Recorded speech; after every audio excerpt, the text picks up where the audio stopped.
Dinheiro, pra que dinheiro? Se ela não me dá bola em casa de...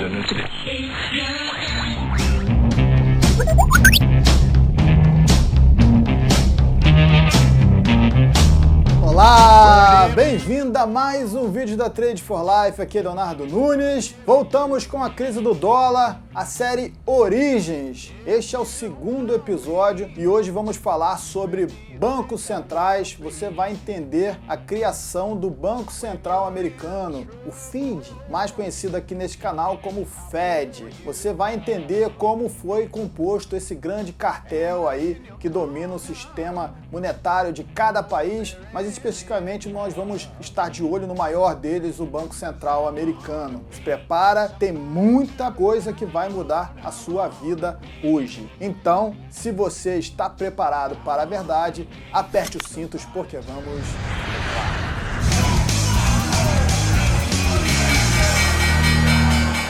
Bom, eu espero que você tenha assistido o primeiro episódio para entender melhor como começou o sistema democrático republicano, o fim das monarquias. Então você entendeu um pouco mais da visão de curto prazo do homem público, dessa visão de democracia, né? É um homem que está no poder durante 4 anos, que precisa manter o seu colégio eleitoral, então ele vai tentar, com essa visão de curto prazo, fazer um governo e normalmente ele gasta demais, ele tenta mexer demais e aí ele não tem responsabilidade fiscal alguma, ele passa esse sistema já prejudicado, com custos elevados e com endividamento para o próximo governante, que continua praticando as mesmas coisas, né? E esse sistema, lá com o fortalecimento dos Estados Unidos em 1800, 1900, você entendeu que a monarquia acabou de fato após a Primeira Guerra Mundial, houve ali um grande fortalecimento do sistema bancário. O sistema bancário americano foi super beneficiado pela Primeira Guerra, foi super beneficiado pela Revolução Industrial e pelo sistema democrático. O banco foi criado com a função de guardar dinheiro. Antes, você ia ao banco, você depositava ali o seu patrimônio e você recebia ali um recibo e você pagava ali algumas cotas para manter aquele dinheiro seguro. Mas os bancos passaram a ver que emprestando dinheiro eles tinham um lucro maior. Mas antes eles precisavam ter ali uma garantia alta para emprestar dinheiro. Então se ele emprestasse 1 milhão, ele precisaria ter ali 1 milhão para dar de garantia nesses empréstimos, né? Só que o mundo estava em plena ascensão, tinha empresas crescendo, estados, aí o estado tinha prefeitos, municípios, governadores, todo mundo querendo usar dinheiro, todo mundo precisando de crédito, todo mundo querendo investir.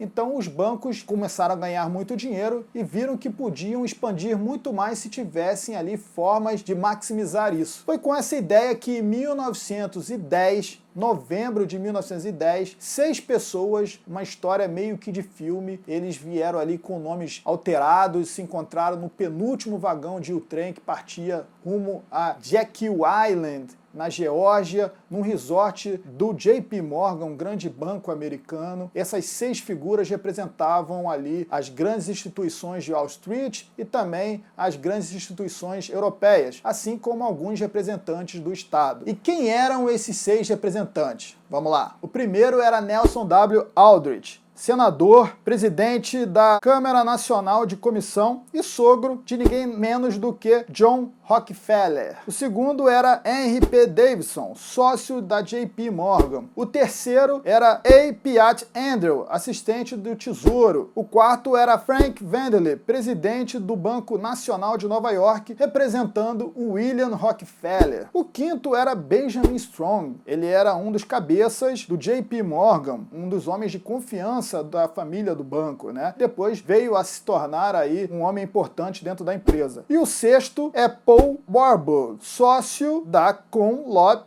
Company, representando Rothschilds e a família Warburg, ambos da Europa. Quem gosta de histórias aí dos globalistas já reconheceu esses sobrenomes, então você entendeu um pouco de onde vem a origem dessa que se chamam teoria da conspiração do governo único. Mas vamos chegar lá em outro episódio mais na frente. Esses 6 homens se encontraram nessa ilha e ficaram lá durante 3 dias pensando e vieram com a ideia de um banco central, um banco com 5 objetivos. O primeiro era não deixar que novos negócios aparecessem para atrapalhar o império deles, né? Porque naquela época não tinha uma taxa de juros vigente no país. Então, o banco poderia praticar empréstimos, crédito com juros menor e tirar aí receita dos bancos maiores. E para impedir isso, eles precisam ter o controle do sistema da taxa de juros do país. Segundo, era poder criar dinheiro para ajudar instituições que estivessem com problemas. Então você teria o controle da impressão de dinheiro do país. Olha que bacana. O terceiro, e muito importante, que durante os séculos foi se revelando aí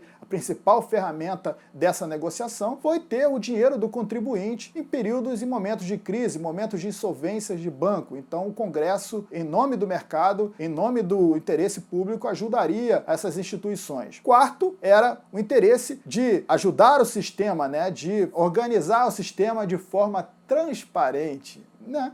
E o quinto era oferecer um serviço que ajudasse a população. Foi essa a proposta que foi levada ao Congresso e isso foi aceito, então foi criado o FED, o Banco Central Americano. Então, a partir daquele momento, os bancos conseguiram ali garantias extraordinárias para empréstimos, para grandes empréstimos. Você não precisava mais ter uma responsabilidade, entre aspas, responsabilidade. Você poderia ter uma garantia menor para fazer empréstimos. Então, hoje, por exemplo, se você leva aí 10 mil reais a um banco e deposita, o banco consegue deixar aí com esse seu depósito de 10 mil, criar 100 mil reais em novos empréstimos, porque ele precisa de 10%. Isso varia de acordo com o país, tá? Essa taxa de garantia. Nos Estados Unidos, que é o Banco Central que estamos indicando, funciona assim, 10%. Então, a cada 10 mil dólares que entra no banco, o banco consegue criar 100 mil dólares. Ele empresta, ele deixa ali aquele seu depósito de 10 mil como garantia, né? E cria dinheiro a partir do nada. Ele consegue criar novos empréstimos, cobrando juros por esses empréstimos e aí conseguindo, com esse sistema que crescia, maximizar cada vez mais. Imagine então você emprestando para grandes empresas e para o Estado, para este sistema democrático que eu trouxe no primeiro vídeo. E aí você passava a ter ali países de terceiro mundo, países do leste europeu, imagina, países que estavam com problema, né, que queriam crescer, que precisavam de dinheiro para investir, buscando empréstimo nesses bancos no exterior. Até o imperador Dom Pedro II, na Guerra do Paraguai, foi buscar dinheiro dos Rothschilds na Inglaterra para fazer a Guerra do Paraguai, por exemplo, né? E aí você conseguia fazer empréstimos altíssimos, porque o banco não ganha dinheiro emprestando para pessoa física, sim para empresas e para o Estado. E aí você cria dinheiro a partir do nada, empresta para o Estado com juros, já que o risco é muito alto, você cobra juros absurdos, e aí, claro que depois de um tempo, o Estado, aquele representante público, ele não tem responsabilidade fiscal, ele não pensa, daqui a 15 anos, 20 anos a gente não vai conseguir pagar. Não, ele pensa no curto prazo. Daqui a 20 anos eu não vou estar no poder, vai ser outra pessoa, ele que se vire. Então, o que acontece? Esse cara pega lá o empréstimo, depois de um tempo, passam-se os anos, ele paga somente os juros, ele para de pagar o empréstimo e o banco coloca ali, o banco quer, na verdade, é os juros mesmo, né? Porque o dinheiro realmente foi criado a partir do nada, e ele começa a colocar no seu balanço ali aquela entrada de receita, e quanto mais ele consegue estender esse pagamento de juros, melhor. Mas é claro que o Estado vai se endividando, né? Vão entrando novos presidentes e vão gastando, o custo elevado, funcionalismo, previdência, toda essa salada que você entende bem de endividamento do sistema democrático, do homem público, e aí ele chega uma hora e fala assim, não tenho mais como pagar. Acabou o jogo? Não. O banco vai ao Banco Central e fala, preciso de mais dinheiro, eu vou emprestar para esse cara pagar os juros e vou emprestar uma sobra para ele gastar, porque ele vai ficar feliz. Eu vou cobrar também juros desse segundo empréstimo. Então, vem o segundo empréstimo, com esse empréstimo novo, renovado, esse governante, representante, tem dinheiro para gastar no seu mandato e tem dinheiro para continuar pagando os juros do governo anterior e os juros adquiridos por ele. E aí, vai aumentando essa salada até que um certo momento, é claro que de novo ele chega lá com o pires na mão e fala, olha, eu vou dar calote, eu não tenho condição de pagar mais. E isso já aconteceu com vários países, a Argentina, com o Brasil, com a Turquia, com o país do leste europeu. E aí o que os bancos fazem? Vai perder? Não, ele vai lá com representantes daquele país, de repente vai um embaixador brasileiro, vai ao Congresso americano, olha, o país está com problema, não está conseguindo pagar, a gente precisa de dinheiro porque isso vai interferir diretamente no sistema americano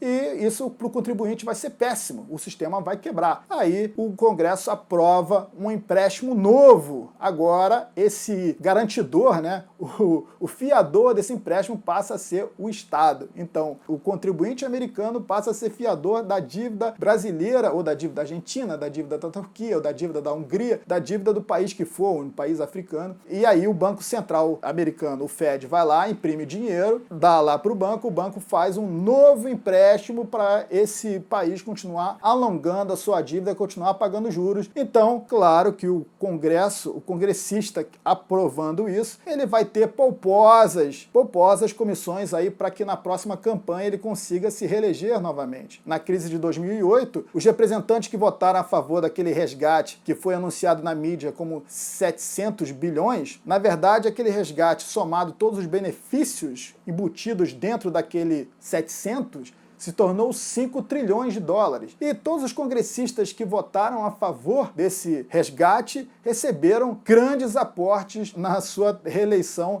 na sua campanha lá na frente. Então, os congressistas ganham, os bancos ganham, né? O Estado, o que pegou empréstimo também, ele ganha porque ele tem dinheiro para gastar e ele consegue manter o seu colégio eleitoral e o sistema vai se mantendo assim. Só que estamos chegando no momento que, passados aí mais de 100 anos, temos vários países super endividados com previdência social, alguns países já deram calote, já voltaram, deram calote de novo, voltaram a se endividar, calote de novo, e aí continua a grande impressão de dinheiro. Os bancos centrais, quando fazem essa impressão de dinheiro e colocam no mercado, é claro que eles criam inflação, né? O preço sobe não é porque o comerciante, não é porque quem está te vendendo aquele bem que você quer, ele está de maldade para subir o preço para lucrar mais. Não, o preço sobe porque com essa nova rodada de injeção que vai entrando, você vai desvalorizando a moeda. E com a desvalorização da moeda, o preço do bem sobe. Então, essa impressão que vem sendo feita desde o século passado vai empobrecendo o mundo, esse empobrecimento criando inflação. Então toda a pobreza do mundo hoje tem grande responsabilidade direta dos bancos centrais e o sistema inflacionário também, que vai trazendo também por consequência alguns conflitos militares. Então você vê como os bancos centrais hoje são um mal que vão causando uma coisa terrível, e essa ideia é fomentada há mais de 109 anos atrás. Mas você acha que para por aí? Não para por aí. A gente tem agora uma nova versão de bancos centrais com o sucesso dos bancos centrais em todos os estados, né? No interior de cada nação.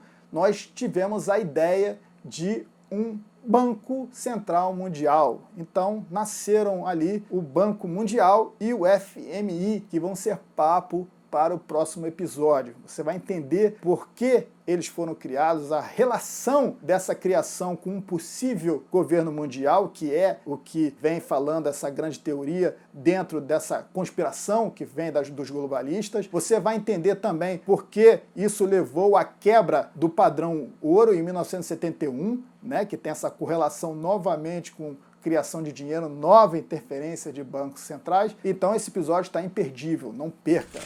Se você quer estar por dentro das atualidades dessa crise, se você quer saber mais sobre guerra comercial, eu antecipei no Clube do Dólar aí que essa guerra comercial não acabaria e já foi agora adiada para junho, uma possível reunião entre China e Estados Unidos. Eu antecipei no Clube do Dólar a alta do ouro, a gente já está com um ganho aí de 15% nos 5 meses. Eu falei até da tragédia de Brumadinho e das ações da Vale, como elas subiriam depois daquele fatídico dia, e quem comprou a ação ali ouvindo aquela preciosa análise está ganhando aí 20%. Eu também trago informações de criptomoedas, falo mais sobre essa crise, explico melhor as atualidades dentro dessa crise. Então, se você quer saber mais sobre isso, deixa aqui embaixo na descrição desse vídeo o seu WhatsApp, o seu e-mail, que você vai receber mais informações para se tornar um assinante desse clube valiosíssimo, né? Que está aqui para tentar fazer você prosperar num momento muito delicado que pode ser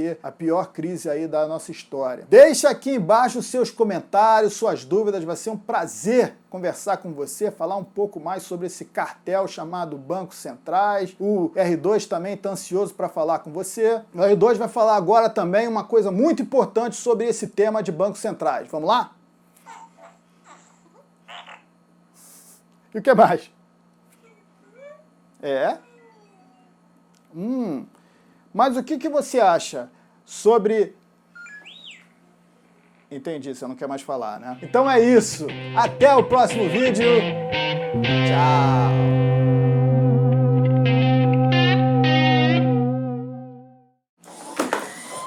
Caramba, é 2.